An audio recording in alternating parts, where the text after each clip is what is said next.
I think become very apparent and very, very powerful. So that's why I chose this chapter to focus on for part two of this series. And the main thrust of the chapter is to explore the authenticity of the Buddha's teachings, and a little bit about, who Shakyamuni Buddha was, and who is a Buddha? What does it mean to become enlightened? Who is a Buddha? And so we'll look at those topics, throughout this evening. That's sort of the overall structure of the class. So to start off with, they talk about different ways in which we can understand or the Buddha's teachings in terms of different ways to classify the Buddha's teachings. And so commonly, we think of the three turnings of the Dharma wheel, right? The three turnings, but actually there are other different ways to think about the Buddha's teachings. And so I wanted to just rattle through a few of these because I thought it was so interesting. I found this, of course, off of the Study Buddhism website, which I'm always poking around on. And Alexander Berzin has an interesting article about these different ways to classify the teachings. And so the first way is the temporal point of view. So the three turnings of the wheel of Dharma. And we'll get into the details of that a little bit later because that's the presentation that we're most commonly studying. And indeed, that's what the Dalai Lama spends his time, in the chapter 5. He uses that approach. But so in addition to the temporal point of view, you can also think of it in terms of the subject matter of the Buddha's teachings. Some scriptures are interpretable and some are definitive. The third way of classifying the teachings is from the textual point of view. And so there, the scriptures can be identified in 12 different scriptural categories.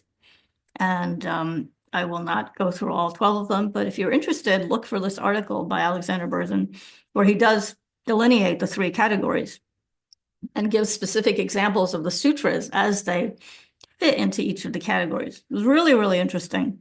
But for it to fully, be of benefit, then of course we have to have a deep familiarity with the sutras. Otherwise, since I don't, for me, it was just like a long list of the different kinds, the sutras in the different categories. But the categories were, like sutras that related to, what are some of them? Like fables or life stories, or not fables, but life stories and praises and all kinds of things, right? But the point is that these 12 scriptural categories are condensed into the three baskets, which is something that I think we've all heard of. That's familiar to us. And so the three baskets, just to bring this up again to share, would be, here we go.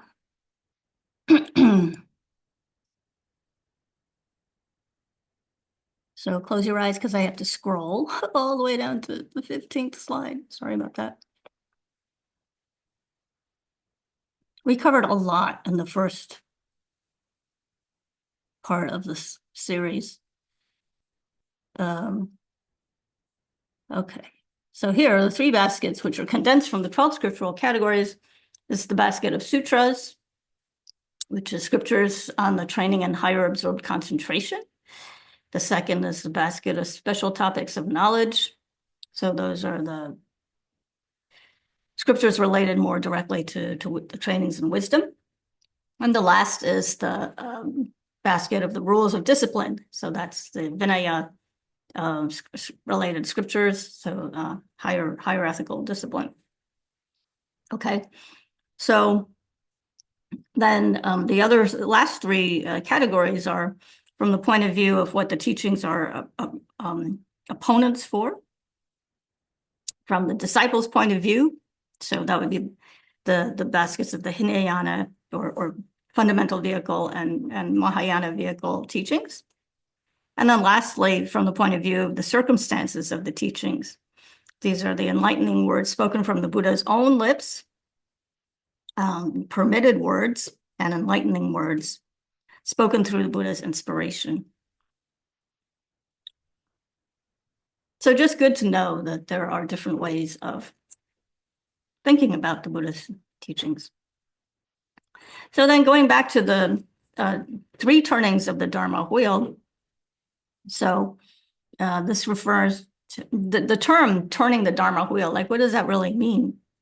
It refers to the Buddha giving teachings that lead sentient beings to temporary happiness within cyclic existence, and going even further to full awakening, right? So it's both. It's not just enlightenment way off in the future, but it's teachings that help us in our lives, right now. So that's good to know. And so from the perspective of the Sanskrit tradition, as described in the Sutra Unraveling the Thought, which is a very often quoted, very important sutra to study, the Buddha turned the Dharma wheel 3 times. And why did he do that? So each time the Buddha taught, then he was targeting his words, his teachings to a particular group of disciples. Okay.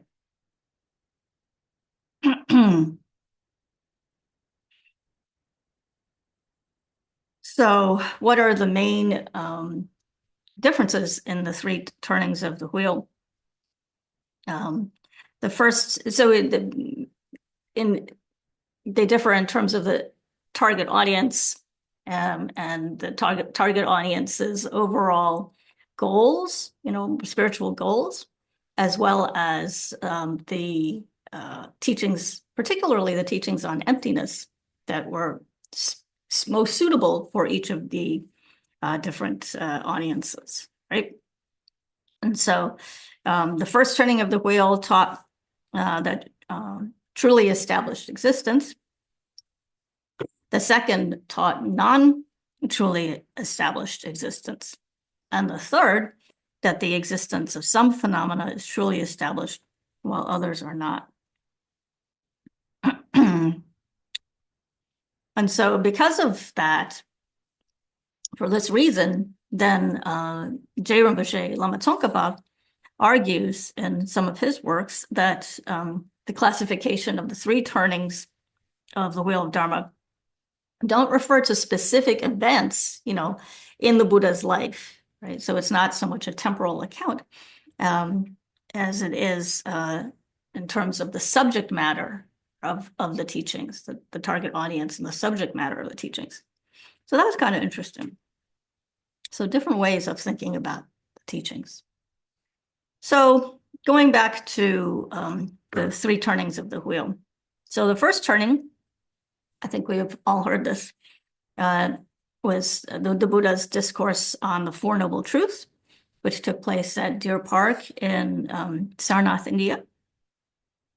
And in the very first class in this series, we read the first sutra, which is called the Wheel of Dharma Sutra. It's a short sutra in which Buddha taught the original 5 disciples the Four Noble Truths 3 times. So this is considered to be the actual first turning of the wheel. And so the target audience was practitioners, seekers in all 3 vehicles. And the Buddha covered the Four Noble Truths, which are the truth of suffering, the truth of the origin of suffering, the truth of the path, the truth of the cessation of suffering. So then what happened, what was covered in the second turning of the wheel? So it was the Prajnaparamita Sutras, and the main teaching And the second turning of the wheel is that all phenomena lack inherent existence. And here the target audience was both the fundamental and Mahayana vehicle practitioners, and it included teachings on the six perfections. And these teachings were given on at Vulture's Peak near what's now known as Rajagriha, in India. So then what was the import of the third turning of the wheel? So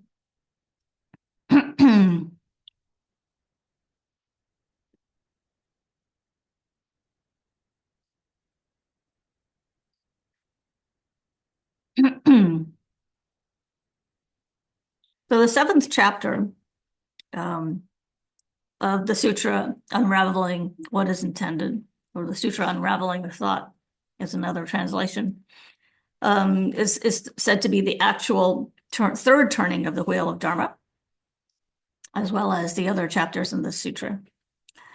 And this is the sutra in which the Buddha asserted that some phenomena are truly established while others are not.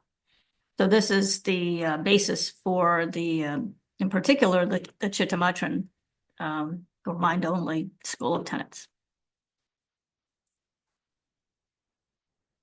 So that's the bird's eye overview of the three turnings of the wheel. So in chapter 5 of our text, then His Holiness the Dalai Lama goes into the 37 factors for enlightenment in some detail. So that was taught in the context of the Four Noble Truths, and particularly the fourth noble truth. So I thought we would take a closer look at this subject. I think this is something, again, that many of you may have studied in the past. So maybe we can look at this topic with from new angles.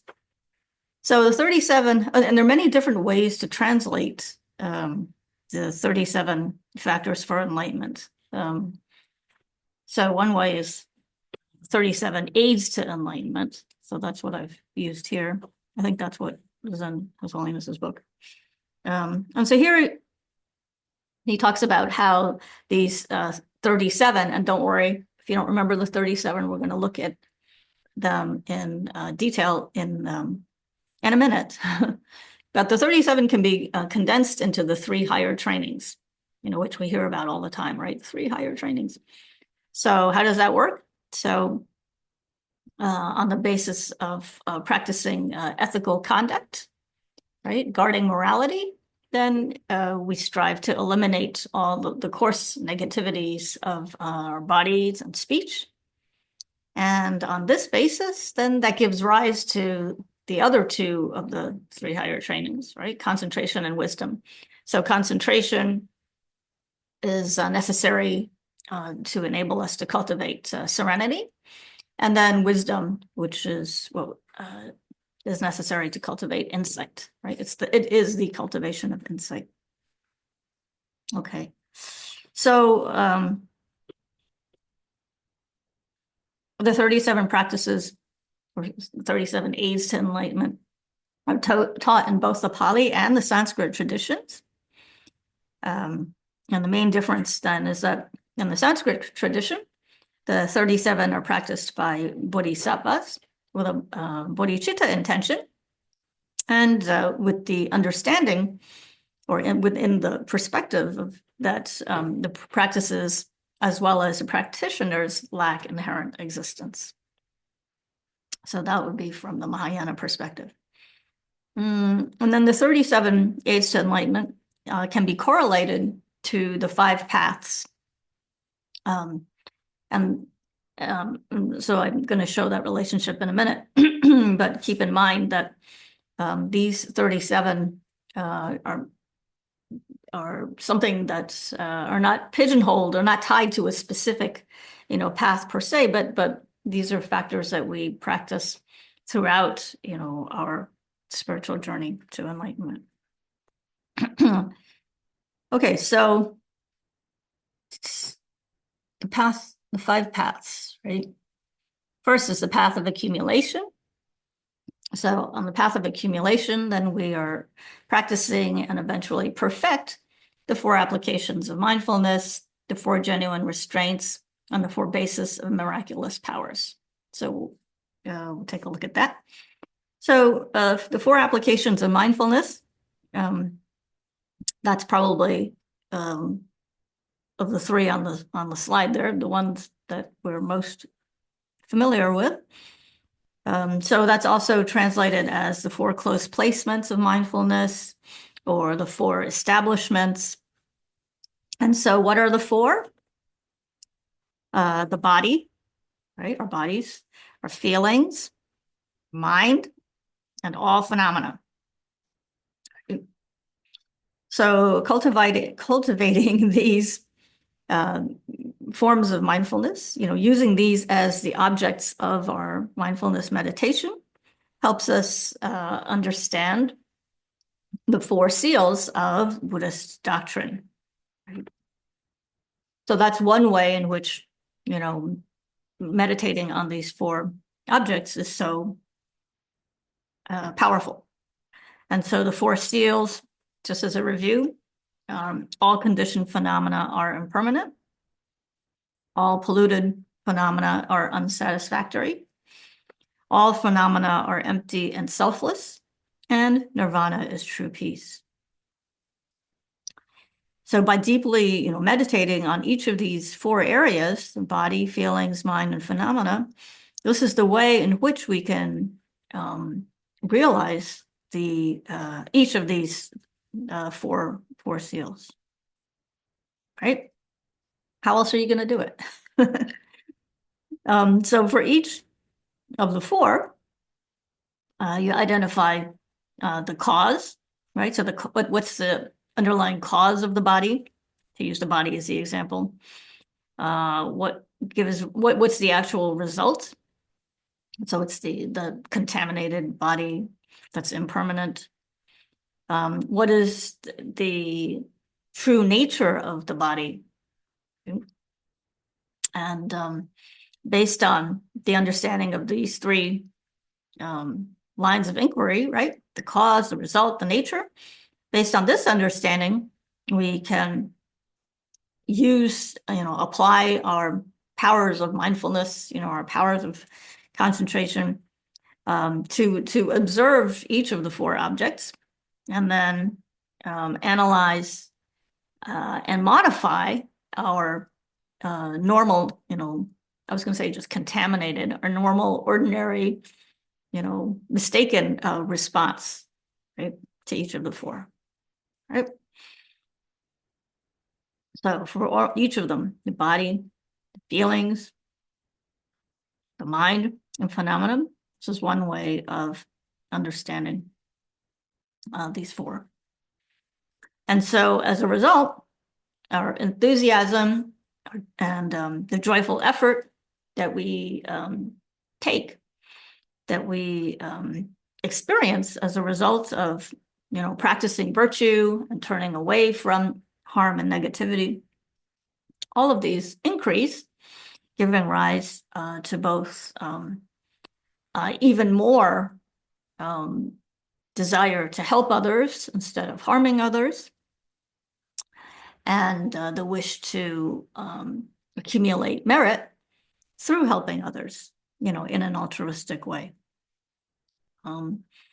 Furthermore, as a result of practicing meditation on the 4 close placements of mindfulness, and then we're able to purify our afflictions. And since this is essentially, a detailed meditation, then our ability to experience, more and more subtle, more and more refined states of serenity and deeper insight will grow. Right?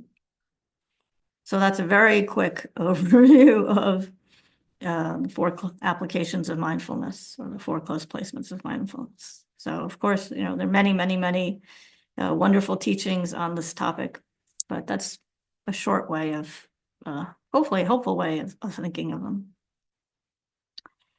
So based on, as I said, based on this practice of the four close placements of mindfulness, then our desire to restrain ourselves from harming others, increases.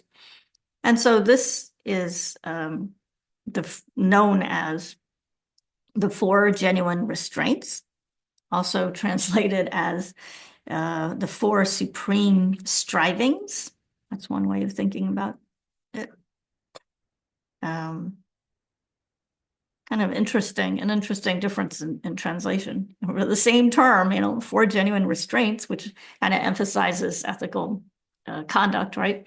And then the four supreme strivings, making joyful effort, the striving aspect is another way of translating the same term. So in Tibetan, it's Yang Dakpa Pongwa Shi. So what are the four? So the first is to avoid generating any negative thoughts or negative states that have not arisen already. Okay. The second is to abandon negative states that have arisen, right? So thinking forward, right? I'm going to avoid generating, negative thoughts, engaging in negative behavior, right? I'm going to avoid that. I'm not going down that road, right? That's sort of like the preventive thing. And then to abandon states that have negativity that has already arisen, right? So that's like, oh, darn, look what I did. And now I'm going to clean it up. I'm going to get rid of it. I'm going to purify it, right? That's kind of looking towards the past, looking behind you and thinking, oh, no. And then the opposite, to generate virtuous states that have not arisen, right? This sounds like the dedication prayer that we always say, right? So I'm going to focus on generating more virtuous thoughts of helping others, being kind, not being a jerk, right? Generating virtuous states that have not arisen yet. So looking forward again. And then looking at ourselves and thinking, wow, acknowledging any virtuous states that we've already created, right? Taking the time to recognize that and to think, oh, okay, I'm going to make sure that I don't destroy that virtue, right? I don't get angry and boom, flash, bam, all that virtue goes down the tube. Instead, I'm going to be very careful to enhance and build on the virtue that I've created so far. Okay, so that's, in a preventative sense. And so this is, something to think about, as we go about our day, in terms of daily practice. I think it's very applicable to how we watch our minds and how, we think of the causes that have given rise to the result being, who we are now and how we're experiencing life now, right? That's the result of causes, meaning like choices that we made in the past, choices that we will make in the future will then help us, then not help us, but it determines, our future happiness versus our future suffering. Okay. And so based on these four supreme strivings, then we're essentially consciously making special kinds of, kinds is not the right word, we're engaging in special exertions, right? Making special efforts, right? Making special efforts to guard our morality, making special efforts to help others versus harming them. And so what's the result of, living our lives along that, following those guidelines? So the results of ethical conduct, right? The result of practicing restraint is meditative stability and single-pointed concentration. And so, when we're studying how to meditate, right? Meditation 101, what's the one of the basic principles is the idea that, as long as, we are engaged in hurting others, backstabbing and gossiping and, negative talk, etc. As long as we're ensnared in those negative emotions of anger and desire and jealousy and greed and all the like, as long as our minds are that polluted, right? And we look inside and it's just like a muddy mess, then there's no way we will be able to attain even a basic type of calm abiding, even a few minutes of being able to focus our minds and concentrate. Very, very difficult when there's so much, inner turmoil and so much conflict within us. So as a result of practicing ethical conduct purely, then, once the muddy mess has been drained and cleaned up, when we're starting with our minds in a cleaner, more stable state, then only then can we achieve some degree of meditative stability and single-pointed concentration. And once we continue to improve and increase our powers of concentration, then what's the result? Well, the result is the ability to give rise to what's translated here as the 4 bases of miraculous powers. So it's the cities that we're always hearing about, the cities. Also translated as the 4 bases of spiritual powers, the 4 causes of miracles. So miracles or be like worldly cities. So it's the ability to emanate and transform things. So yogis who are very experienced can do cool things like walk over water, or, make their bodies seem very, very, very large, or, transform the environment by creating, big thrones for people to sit on that are, 100 feet tall in the air.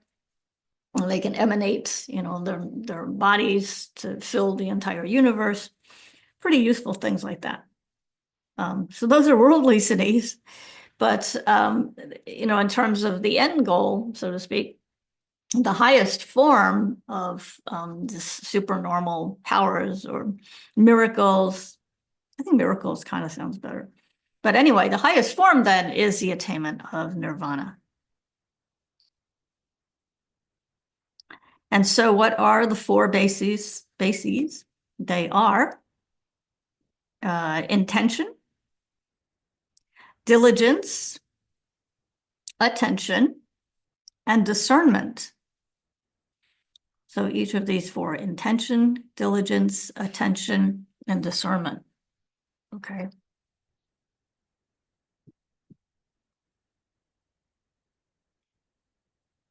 And so, when we think of ourselves, these are qualities that we're all, familiar with. We all practice these in our ordinary lives, right? And an intention to do something, diligence meaning working the effort that's required. So it's another way of translating the term Tendrol, which is like joyful effort or enthusiasm. Same word. And then attention, focusing the mind on an object. Discernment, tripa in Tibetan, was being able to discern the difference between right and wrong, to make distinctions between objects, etc. So we are very familiar with these, but here we're talking in this context, it's being able to apply each of these factors in our meditative concentration, right? So that we develop a very, very, very, very deep single-pointed concentration on the objects of our choosing, right? And so I'm thinking that probably the objects of our choosing would be related to the four close placements of mindfulness that we talked about earlier, right? And so when we're able to do so, then as a side effect, maybe as a result, then all of our other virtuous spiritual faculties will be enhanced.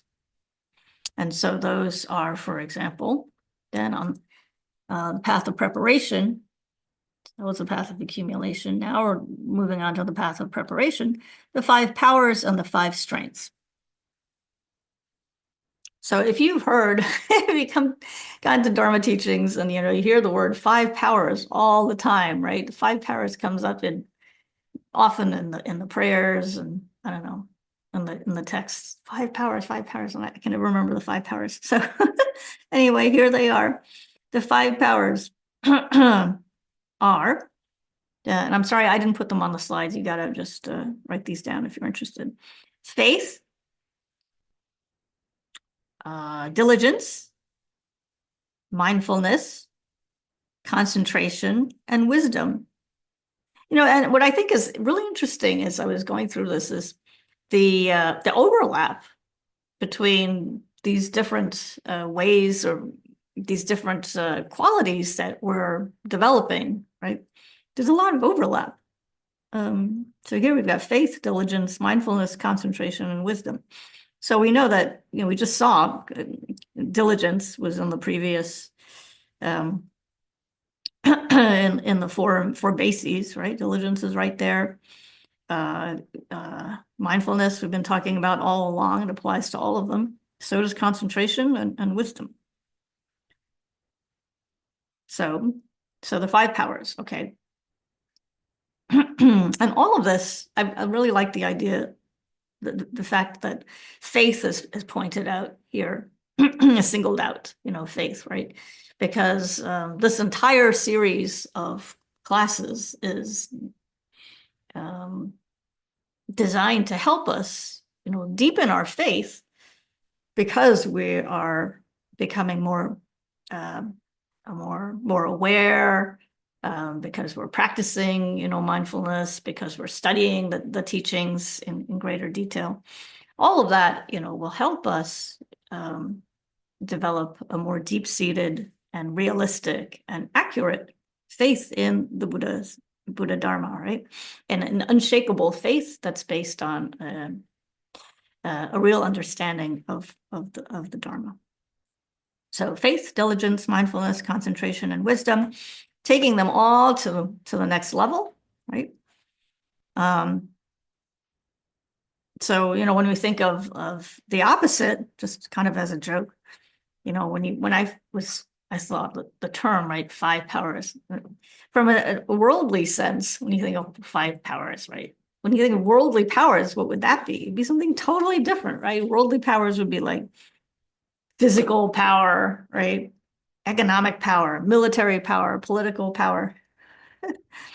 Totally different classification, totally different understanding of the word powers, right? Here we're talking about the factors, the qualities of mind that we are developing in order to attain enlightenment. So by focusing on these qualities, then what's the outcome? Or why do we do this? It's enables us to overcome all unfavorable conditions that we experience in our lives, and to attain the union of serenity and insight, right? So the development of wisdom. So then these same 5 powers, when they're perfected, when at their highest state, then they turn into the 5 strengths. So it's exactly the same 5: faith, diligence, mindfulness, concentration, and wisdom, but they're taken to an even higher level.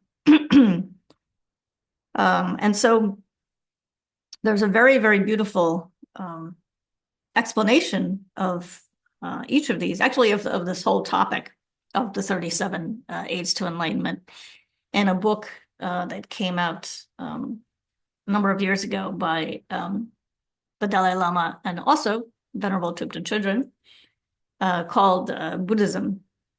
Different. Oh God, I'm having a senior moment. It's in the references, the exact title. But it's a wonderful book that talks about the Pali tradition and the Sanskrit tradition and compares their perspectives in a number of key areas, like the 3 higher trainings. And so if you have that book, if you look on pages 129 and 130, there's an explanation for each of these, the 5 strengths, 5 powers, 5 strengths. Okay. So on the basis of the 5 strengths, our faith, our diligence, joyful effort, our powers of mindfulness, the powers of concentration, and our understanding of wisdom, right? And remember, we're still on the path of preparation. So we may not have fully realized emptiness at this point. On the basis of the 5 strengths, then we're able to practice the 7 elements for enlightenment. So these, at this point, in terms of the bodhisattva's progression, he or she is on the path of seeing. Okay. So here, with the path of seeing, then the bodhisattva realizes emptiness and is a Arya bodhisattva. So no longer an ordinary being, an ordinary bodhisattva, as one is on the previous paths, right? So the path of seeing is like the big time. You're now an Arya bodhisattva, and you're on the first bhumi, first of the 10 bhumis. So you're all set to practice the 7 elements for enlightenment. Jangtrupki Yanlakdun. So this is also translated as the 7 qualities, which I like that, the 7 qualities for enlightenment, or the 7 awakening factors. That's another translation.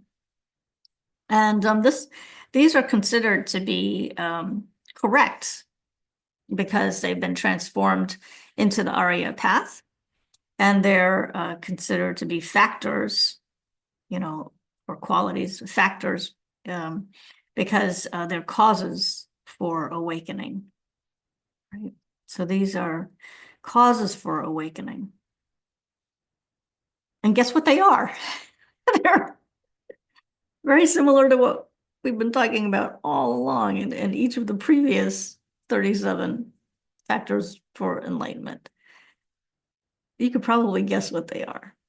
The first one is wisdom. Wisdom's in there. Well, mindfulness. Yeah, mindfulness. The second one, which might be similar, is discernment of phenomena. So I think that has an aspect of correct discernment is similar to wisdom, right? It's associated. All right. Diligence, that's been in all of them. Joy, which is also translated as rapture in the book entitled Buddhism. But here it's joy. Pliancy, which is pliancy is like the mental and physical bliss of the mind and body. Samadhi, which is deep concentration. And then the last is equanimity. Equanimity. So these are practiced together, not sequentially. And that's true for each of these 37 factors, right? It's not like you do one and then you do the next one, right? Right now, it's all happening at the same time and in synchrony. Is that a word? Synchrony. Sounds good. In harmony, they're practiced together to perfect single-pointed concentration, wisdom, and the attainment of nirvana. And how do we do that? Via the Noble Eightfold Path. That's the last. So we've made it all the way. If you've been counting, the 7 elements for enlightenment are factors 23 to 29 of the 37. And so the remaining 8 are the Noble Eightfold Path. And that happens on the Bodhisattva then has attained the path of meditation and is on the Noble, can practice the Noble Eightfold Path. And again, it's not like, well, you have to be an Arya Bodhisattva who's attained the path of meditation in order to practice these. That's not the point. That this is, the level at which each of the Noble Eightfold Path is perfected, but we are on this path. We're trying to practice this Eightfold Path right now. As ordinary beings, as imperfect as we are, we need to practice this right now.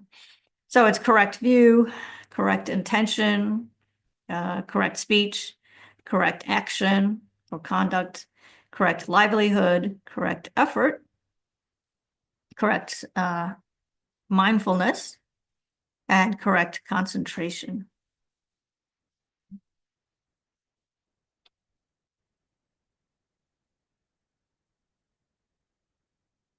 So in the Dalai Lama explains that bodhisattvas practice the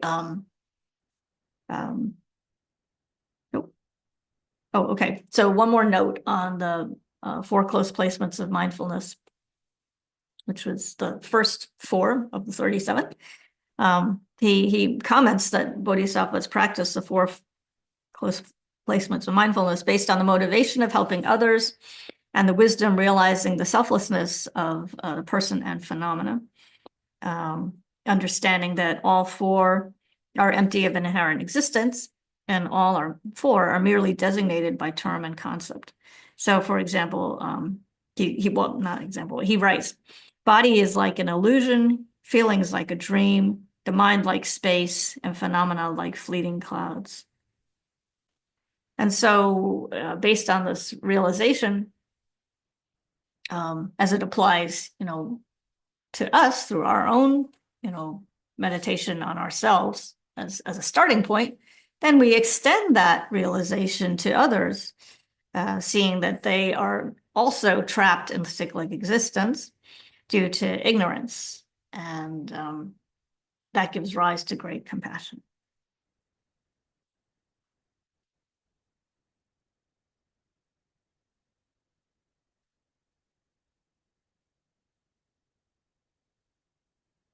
And then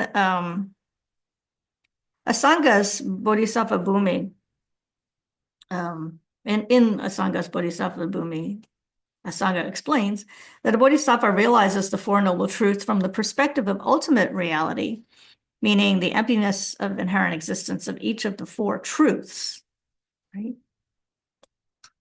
And the bodhisattva applies the 37 aids to enlightenment, or the 37 spiritual qualities that are conducive to enlightenment, right? The 37 spiritual qualities for enlightenment. And why, does the bodhisattva make that a core practice? Well, it's in order to develop the realization of the 4 noble truths, and that in turn, gives rise to enlightenment.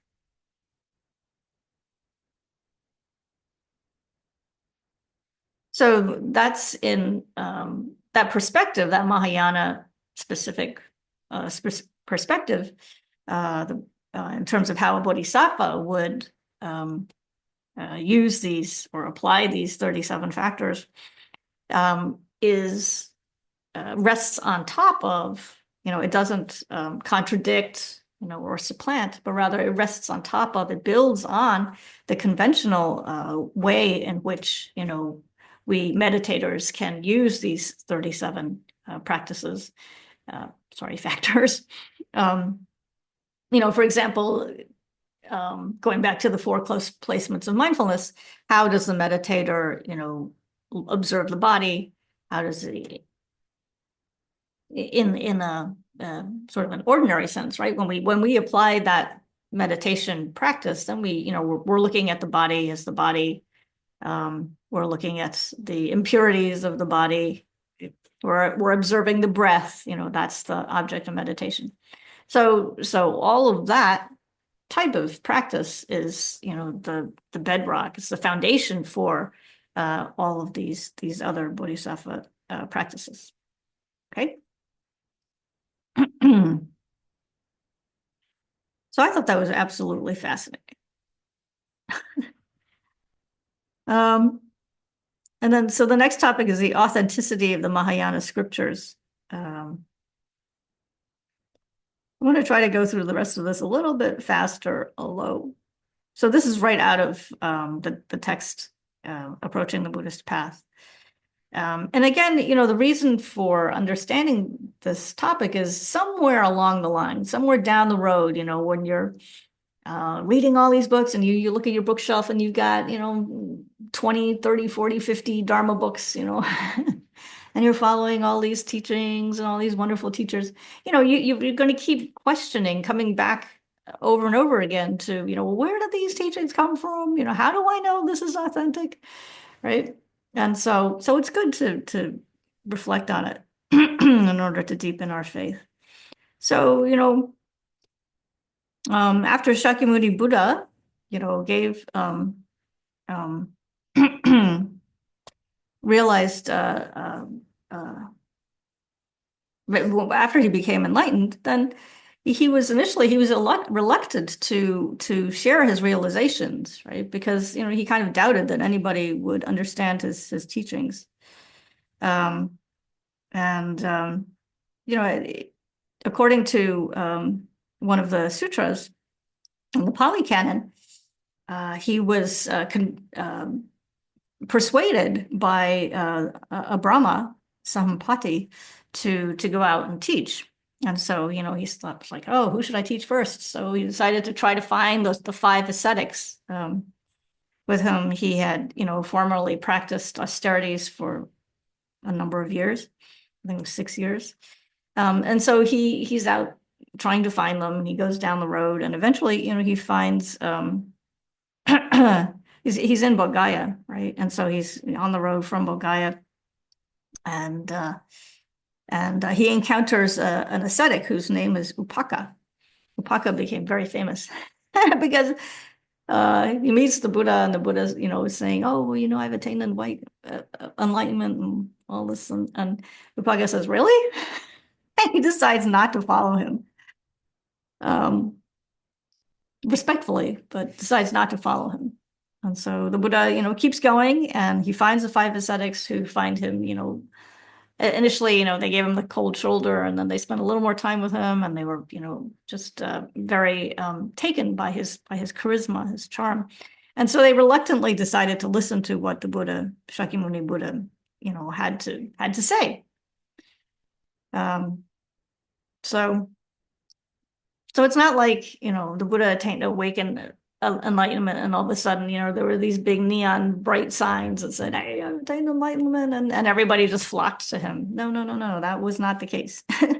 So, it's important to think of the Buddha's teachings in a historical and social, the context of who he was, in India at the time, in the context of the other philosophers, and that's a whole nother aspect of the history of Buddhism that I can't talk about, but it's certainly fascinating. So the question comes down to, when we talk about authenticity, right, that word authenticity, so it's related to the question of what is truth, right?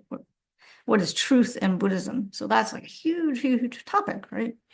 So the question is, to what extent are core concepts in Buddhism, such as karma, such as, rebirth, such as samsara and nirvana and enlightenment, are they meant to exist literally, or were they meant more as,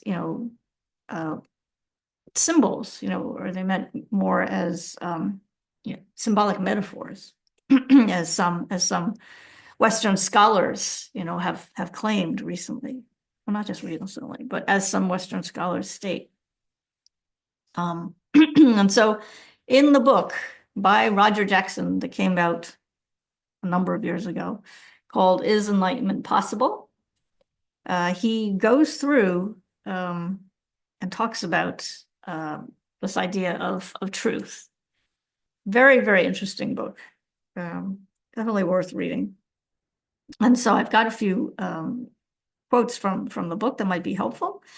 So he debunks this idea that when the Buddha was teaching these ideas such as karma, rebirth, samsara, etc., that he did intend for them to be understood literally and not as just sort of a linguistic convention or understood as as metaphors.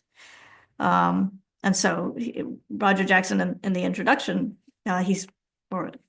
he says, therefore, when the Four Noble Truths are asserted, they are asserted directly and unambiguously. There's no sense in which their truth could be merely relative or provisional. They correspond to reality, whether or not a Buddha appears to assert them, and the cosmological and philosophical assumptions behind them must equally be regarded as true. Thus, however modern Buddhists may choose to interpret the terms, most traditional Buddhists seem to have believed that statements regarding samsara and nirvana are true in the most literal sense, as a wheel of rebirths powered by deluded actions, and the utter stopping of that wheel through the extraordinary meditative practice of the Buddhist path. Okay, so that's on page 52 of Is Enlightenment Possible? So I thought that was interesting. So then the rest of the book talks about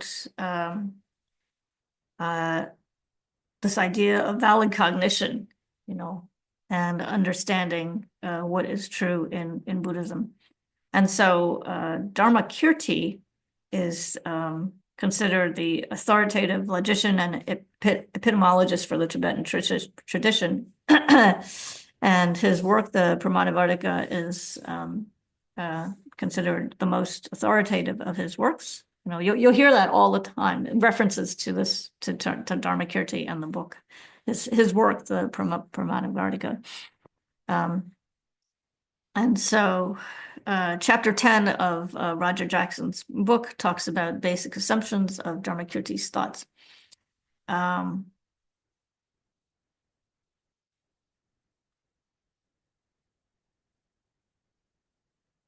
so the main point of the text is to establish the definition of epistemic authority, and then to establish that the Buddha is uniquely authoritative for those seeking spiritual liberation.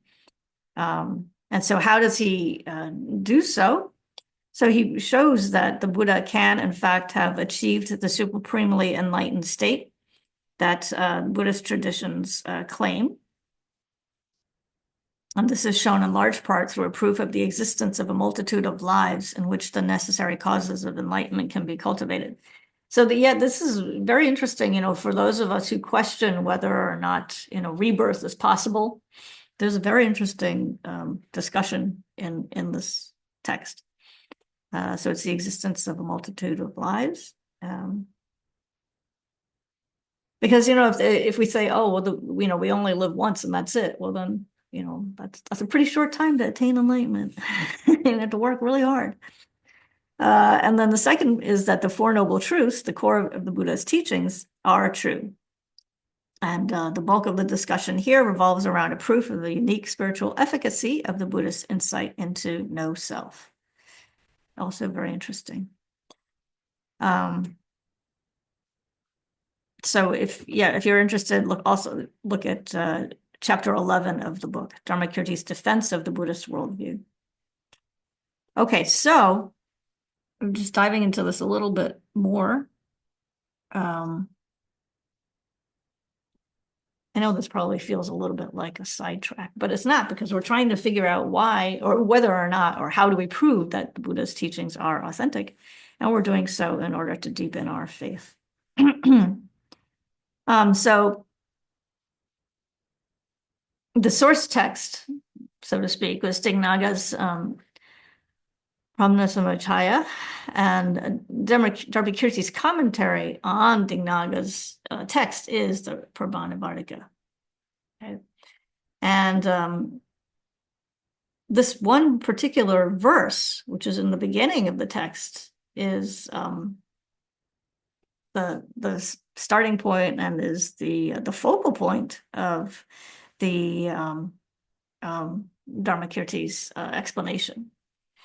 So, to the one who has become an authority, the one who desires to benefit, I should move this, to benefit beings, the teacher, the Sugata, well gone, the savior, I bow down. In order to establish authority, I make here a single compendium of my various scattered writings. So it's this, the 5 epithets that are the explanation of why the Buddha is a reliable authority. Okay.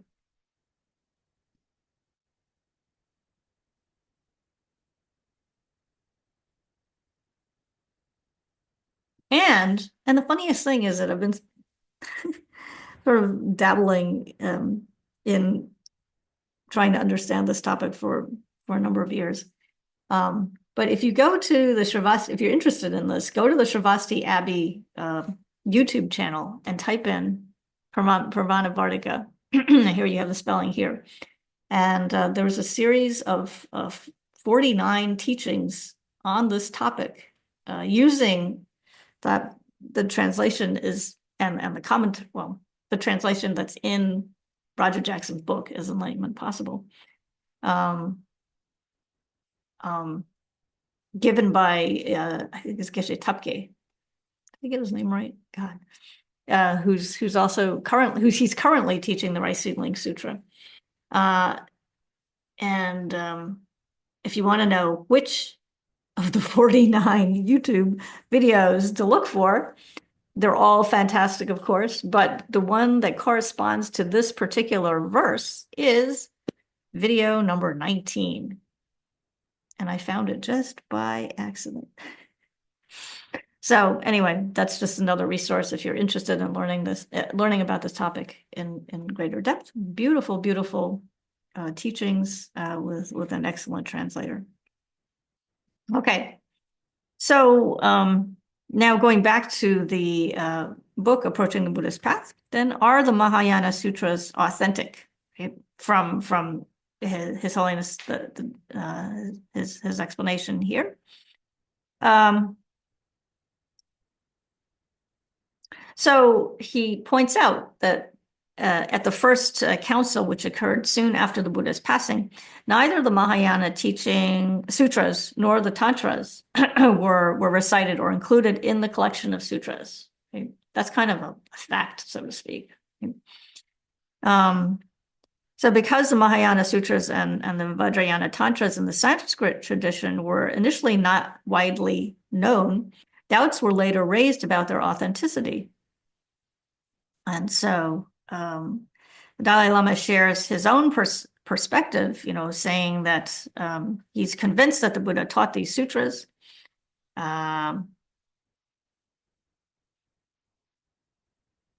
And what's interesting is, this sort of the finding the balance between, some of the accounts of the teachers' lives, like Nagarjuna is said to have lived 600 years, and he went to retrieve the Prajnaparamita sutras from the Naga world, which is like way under the water. He's like well,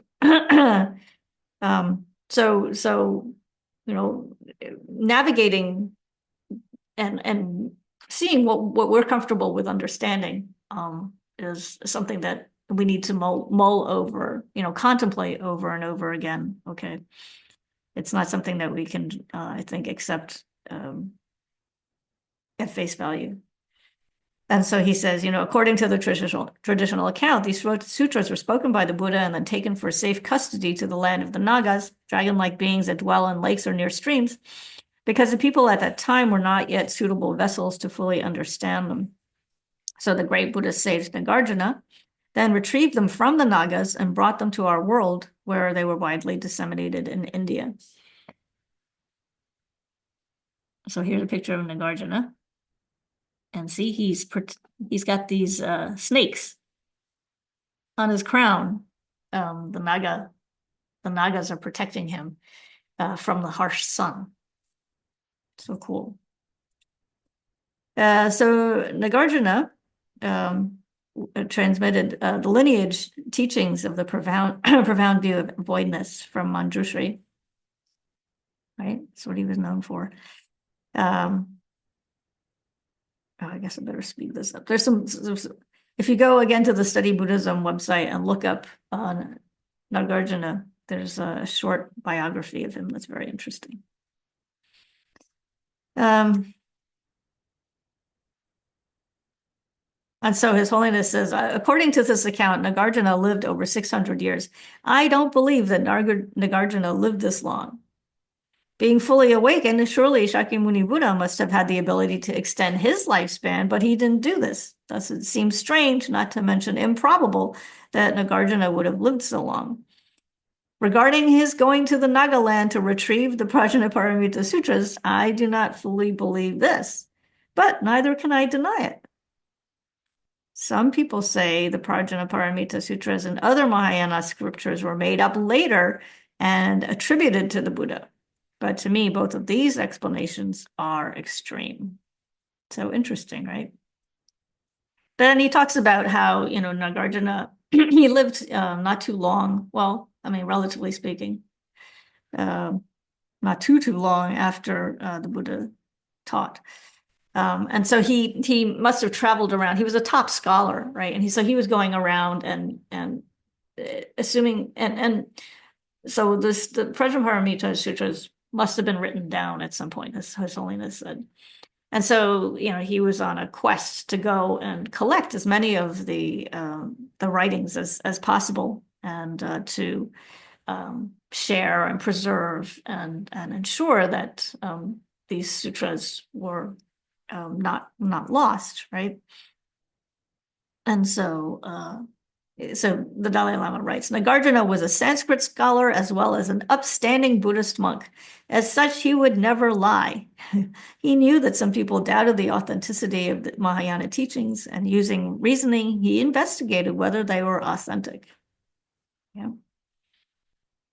So the Buddha taught the Prajnaparamita Sutras to a select group of monastics, as well as to bodhisattvas and other beings reported to have been in the audience. These teachings were given at Vulture's Peak, a site that is too small to accommodate the large number of listeners who reportedly attended. Thus, we must understand the delivery of those sutras on a different level, not the ordinary level. While some human disciples were present, many beings who heard these teachings were not visible to the ordinary human eye. Some were great bodhisattvas, such as Avalokiteshvara, Manjushri, and Samantabhadra. Again, something for us to contemplate and wonder and marvel at. So the point is that the Buddha taught according to the needs and goals of a wide variety of spiritual seekers. When you think of the teachings as a whole, right? All those different categories of sutras. The Buddha would never force either the goal of Buddhahood or the Madhyamaka view of emptiness on others. He respected people, and according to their disposition, then he gave different teachings.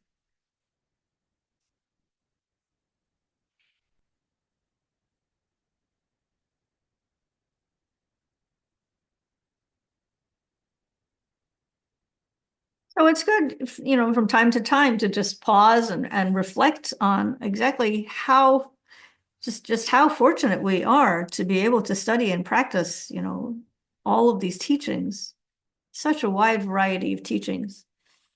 And we can decide, what's best for us, based on our background, our interests, our level of attainment, so to speak. There's such a wide variety, such a tremendous, it's like a cornucopia of teachings. So certainly we will find something that is perfect for us. So the next question is, was Shakyamuni Buddha an ordinary person who attained enlightenment in one lifetime? So, some would say that, Shakyamuni Buddha was, the son of a king, he was Prince Siddhartha, and you go through the well understood, often cited, historical account of the Buddha Shakyamuni's life, and they think that was it. He attained enlightenment in one lifetime, and that was it. The others would say that maybe that's not quite the case. Instead, Buddha Shakyamuni was somebody who was already enlightened, in a previous lifetime. He was already an enlightened being, who came to our world, so to speak, in order to help tame sentient beings. And so the Dalai Lama says, I don't think someone who began their lifetime as an unenlightened human being could have had such an amazing effect, on the world, right? Because he talks about how millions of people have benefited from the Buddha's teachings, and many have realized emptiness and have attained arhatship in Buddhahood. So how could, an unenlightened being come to our world, and then in just like, I think he only lived for 84 years or something, a relatively short lifetime. How could he have, transmitted teachings that would have such a powerful impact on so many people? So in the same way, he says, I don't think the founders of the world's other great religions were ordinary people. They too could have been manifestations of the Buddha. A manifestation of the Buddha doesn't necessarily teach Buddhism. He or she teaches what is most suitable for the audience at that time. Isn't that cool? That was like so beautiful.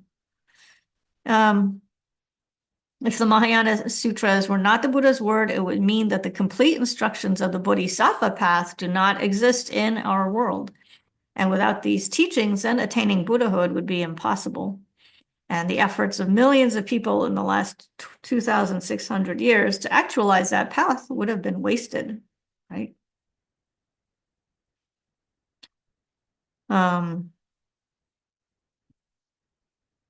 And instead, he goes on to talk about over the centuries how so many people have indeed generated bodhicitta, how they've realized emptiness and attained enlightenment.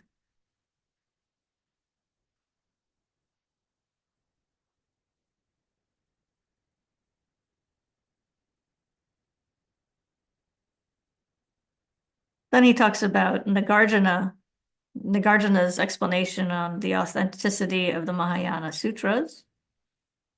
That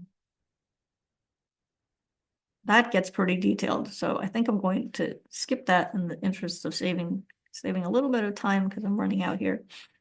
So we're going to move on to the four authenticities. There are just two topics left that I want to cover: the four authenticities, which I can't say, and the four Buddha buddies.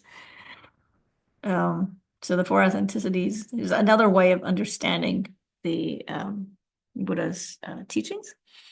And so the Dalai Lama talks about how in the Sakya tradition, there's a corpus of explanations or teachings known as Lamdre, the path and result teachings. In that tradition, they identify four authentic factors that help us to have confidence in the Buddha's teachings. So they are the authentic sutras of the Buddha, authentic commentaries, authentic teachers, and authentic experience. So four aspects to use to gauge or assess the authenticity of the teachings. So in terms of the historical evolution, the authentic sutras, came first, and then based on the sutras, then many other followers, gave commentaries on the sutras. So those are, explanations, interpretations of the sutras. And so based on the commentaries, then you also had to have teachers who would then explain the commentaries, which were explanations of the sutras, right? So many wonderful teachers then helped share these teachings and brought them to life. And then on the basis of the teachings, then authentic practitioners, authentic followers or students, whatever you want to say, were then able to actualize, the teachings, right? To actually bring them to life through their practice. From our own experience, it's kind of, we can think of it in the opposite way. So maybe we have been doing some meditation, or we've picked up a Dharma book, at the bookstore, and it really sings to us, it really captures our hearts. And so based on this positive experience, then we think, maybe I should go look for a Dharma center, maybe I should go and check out Dharma, which is just down the road in Redding, Connecticut, or wherever you're living, right? You go to a local Dharma center. And the quest is, to find authentic teachers, right? You don't want to get lost out there, on social media or out there and Facebook and Instagram. I mean, there's a lot of phonies out there, right? No, you want to go and do your homework and be really careful and find authentic teachers as well as authentic teachings, right? Very, very, very important, particularly right now in these degenerate times. And so, based on finding, authentic teachers, then we start to dive into the commentaries, and we start to really understand more and more about the Buddha Dharma.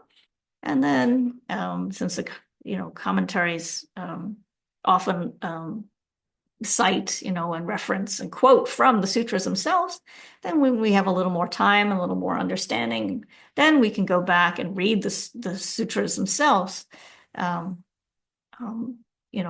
our own or with our teachers, etc. Okay, so that's another way of thinking about this. But of course, that's not necessarily the case. You may instead have gone to the library, gone to the bookstore, and you found, the Dhammapada, right? You found a sutra that just really captivated you. And so based on the Buddha's words, then you could go back and you found the commentary and the teacher and had a wonderful, experience. So this is not cut in stone. Okay.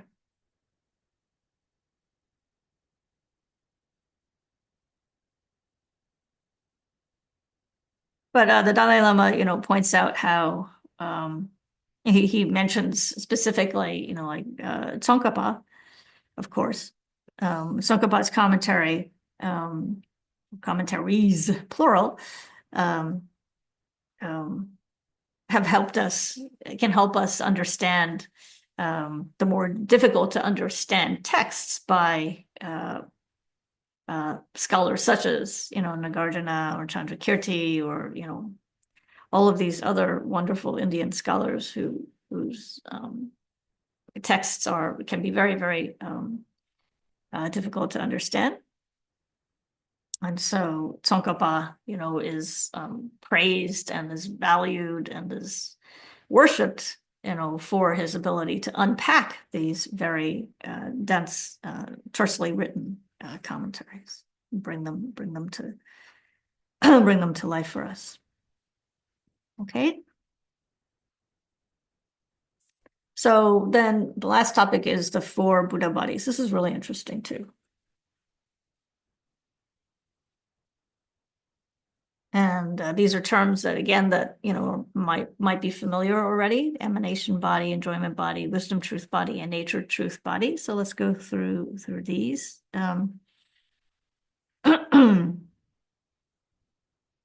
So who was or who is a Buddha, right?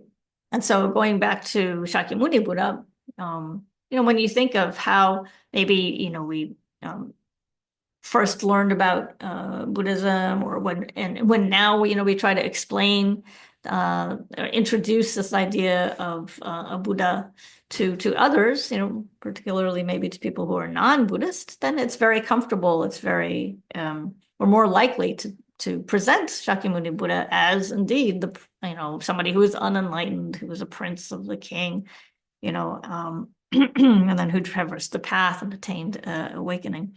That's a very comfortable way to think of this.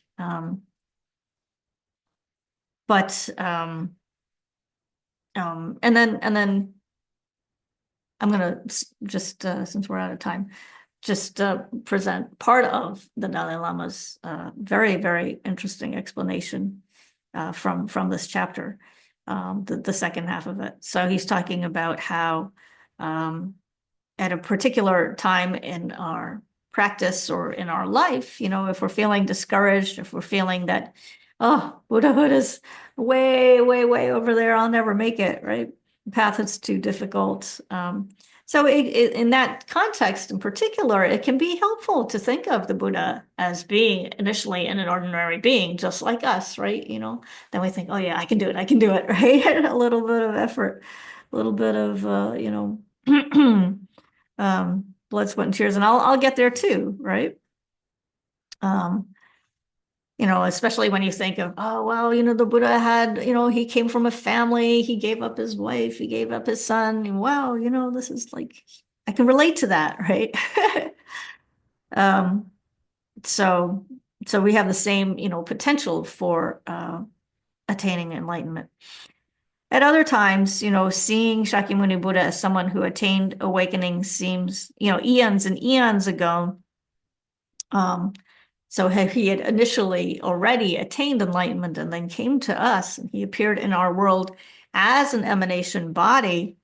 That can be more helpful, right?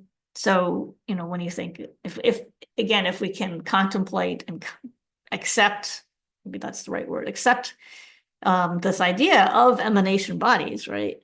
So if we can accept that comfortably, then this makes sense, right? So this would give us, the benefit of that perspective of thinking that Buddhas can emanate many, many, many different emanations and in forms that will help us, right?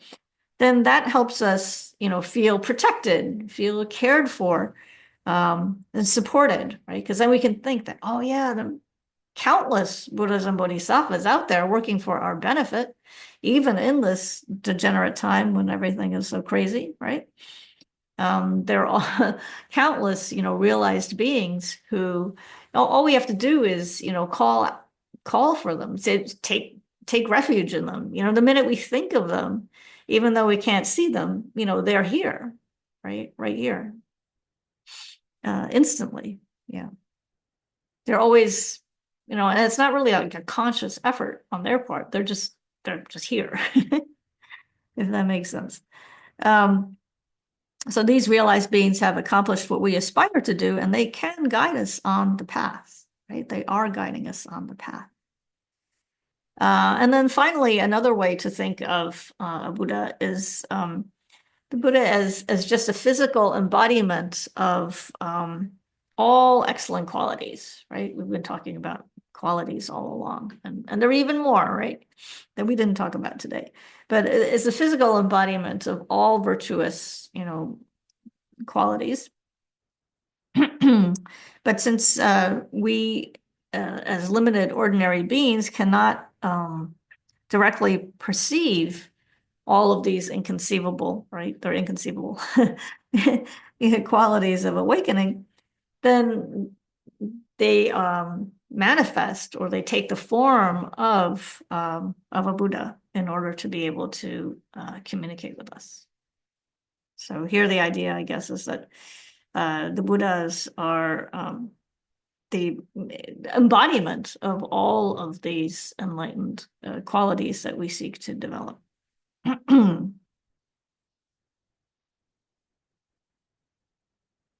So maybe in the next class, we can look into these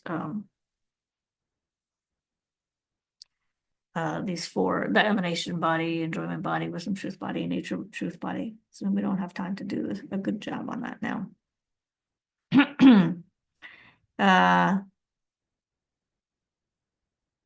So I apologize for running on and on and on.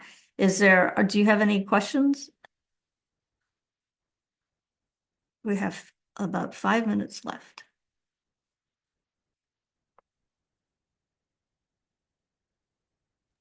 I could ask a question, Ani. Okay. Okay, so you're talking about two wisdom bodies, in my opinion, when you have the list in front of us right now, the Jnana and the Svabhavaka. Are those both wisdom bodies? Because I've never understood the meaning of nature truth body and wisdom truth body, but I've always considered the word truth as dharma, and so they're both dharma kayas on your list. And I know you're going to talk about this more next class, but just to give us a little heads up. Also, this is the second part to the same question. Some people have mentioned 5 kayas or 5 bodies. Is that nothing to do with this, or is this something to do with this? Would there be 5 bodies? Would that be like the wisdom Buddha bodies, like like the 5? I forget what they're called, but the central one and the north, south, east, west ones. Or is there something to do with this, which is a categorization of 5 Buddha bodies, which I've heard mentioned, but I've never understood. I'm sorry if that question's off topic, but I'm just curious if you know. I think there's the Nirmanakaya and then the Rupakaya. Yeah, those are the two. And here you've got 2 Rupakayas. The Nirmanakaya and the Sambhogakaya are both Rupakayas, right? And then the 2 Dharmakayas are the Jnanakaya and the Svabhavakaya. I'll go back and double check. Okay, so this is a question for next time. Sorry to be off topic. Good question, though. Yeah, I'm just so curious about it because the 2 Dharmakayas obviously have a difference, and it'll be interesting when you cover that. Okay. Thanks so much, by the way. You're welcome. Anything else? I kind of got a question. Okay. Well, it's kind of a story that segues into a question. Okay. That I once read in a book that the Buddha in a previous life, he was a bull, and he, like the animal, the bull, and he had sacrificed his life for another bull, and that karmically led him to enlightenment quicker, or in a future incarnation as the Buddha himself. And so how does that really where did they come up with that, and how does that tie into what you were saying about the Buddha already being enlightened, or he maybe was an ordinary okay. Yeah, so there are many different accounts. I think they're known as the Jataka tales, previous stories of life stories of the Buddha when he was a bodhisattva on the path to attaining enlightenment. So these are I guess I was going to say examples of how he accumulated merit, so to speak, how he performed many, many different types of virtuous activities in order to help sentient beings. So maybe it would fall into that category. He gave up his life to feed a starving tiger who was trying to feed her cubs, and along those lines, right? Yeah. So in order to and it shows that, you know, he had absolutely no attachment to Altruistic. self. Yeah. Yeah. Yeah, giving away absolutely everything. That's what Yeah. renunciation's all about. So, It's interesting. yeah, what, right. And so, how does that relate to the idea that he was already enlightened? So, Yeah. um, yeah, so he couldn't have done all of that, and then, you know, without doing all of those types of I was going to say sacrifices. Maybe that's not the right word, because I think at that level it's not a sacrifice, right? Yeah, because you're so happy to do it. So that would mean, you know, that those were all the accumulating all of the causes and conditions that would enable him to attain enlightenment, and then, you know, come to this world, right? So if he hadn't done all of that, like, if he was just a historical Buddha who came was really an unenlightened person, then how could he have, you know, Yeah. taught? Yeah. Oh, Hi, yeah. I have a question. Hi, If that's the, Laura. hi, how are you? Okay. If that's the case, though, I know in the Vibhashaka, they don't think he was enlightened before. He became enlightened after. Yeah, in the Pali tradition. Right. Yeah. Yeah. So it's only in the Mahayana that was already enlightened, correct? Yeah. Okay, thank you. Yeah. That's right. Yeah. Anything else? Okay, so maybe we can, oh, I don't know where the prayers are. All right, I'm not gonna try to find the screen share, but I have the dedication prayers on my little laptop thing. Where did they go here? Give me 1 second. I'll find my dedication prayers here. Oh, yes, indeed. Come on, you, wake up. Dedication, long life prayer for His Holiness. In the land surrounded by mountains of snow, you are the source of all solace and joy. All powerful Chenrezig Tenzin Gyatso, please remain until samsara ends.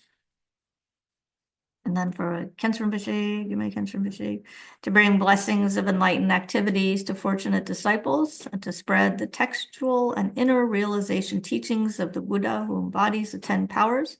You show the light of logic and teachings to intelligent minds. Oh, I pray to you, our spiritual guide, revealer of the path. May the precious supreme bodhicitta arise in those in whom it has not yet arisen, and where it has arisen, may it not decrease, but ever increase more and more.